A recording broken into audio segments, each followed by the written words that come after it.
भाई और बहनों, इस इलेक्शन में सिर्फ 20 दिन बचे हैं और चॉइस मेरे और एंड्रू कोमो के बीच में है। अगर आप पहली बार इलेक्शन के बारे में जान रहे हैं तो ये है जो एंड्रू कोमो ऑफर कर रहा है। आज मेरे पास बिल्डिंगें हैं, प्रॉपर्टी है, बैंक बैलेंस है, बंगला है, गाड़ी है, क्या है तुम्हारे पास? आपकी वजह से हमने $8 मिलियन रेज किया है, 6 लाख से ज्यादा दरवाजे खटखटाए हैं और बस इतने करीब है इस शहर का पहला साउथ एशियन मेयर बनाने के लिए। पर बात ये नहीं है कि मैं क्या बनूंगा, बात ये है कि मैं क्या करूंगा हमारे कम्युनिटीज के लिए और हर एक न्यूयॉर्कर के लिए। मैं हमारे शहर को अफोर्डेबल बनाऊंगा।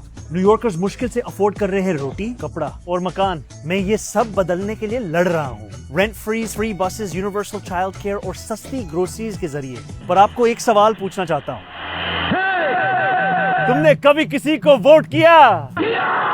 कभी किसी को रैंक किया?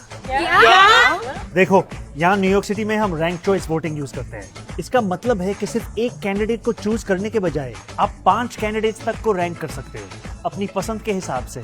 सोचिए, ये 5 लस्सिया कैंडिडेट्स हैं और मैं ये वाला हूँ। ये सिस्टम ऐसे काम करता है। सबसे पहले फर्स्ट चॉइस वोट्स काउंट होते हैं। जिस कैंडिडेट के वोट सबसे कम होते हैं उसे हटा दिया जाता है। लेकिन अगर वो आपका पहला चॉइस था तो आपका वोट खत्म नहीं होता है, वो आपके नेक्स्ट चॉइस को चला जाता है।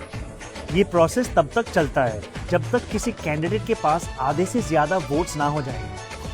आप जितने ज्यादा लोगों को रैंक करते हो उतनी ज्यादा आपकी बैलेट और आवाज में ताकत होती है। इसलिए मैं चाहता हूं कि आप मुझे, ज़ोहरान ममदानी को, अपने बैलेट पे पहले नंबर पे रैंक कीजिए। और सिर्फ मुझे नहीं, बाकी बैलेट भी जरूर भरना। ये 3 दूसरे कैंडिडेट्स हैं जिनको आप रैंक कीजिए।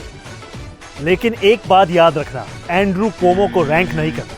उसका कैंपेन ट्रंप के डोनर्स के पैसों से चल रहा है। अगर वो जीता तो डीसी के साथ साथ एनवाईसी भी उनका होगा। विश्वास नहीं होता तो खुद उनसे सुनिए कि क्या होगा अगर कोमो जीता तो। खाना मिलेगा, पीना मिलेगा, भैया की शादी है, सब कुछ। बिलियनियर्स के पास ऑलरेडी सब कुछ है, अब आपका टाइम आ गया।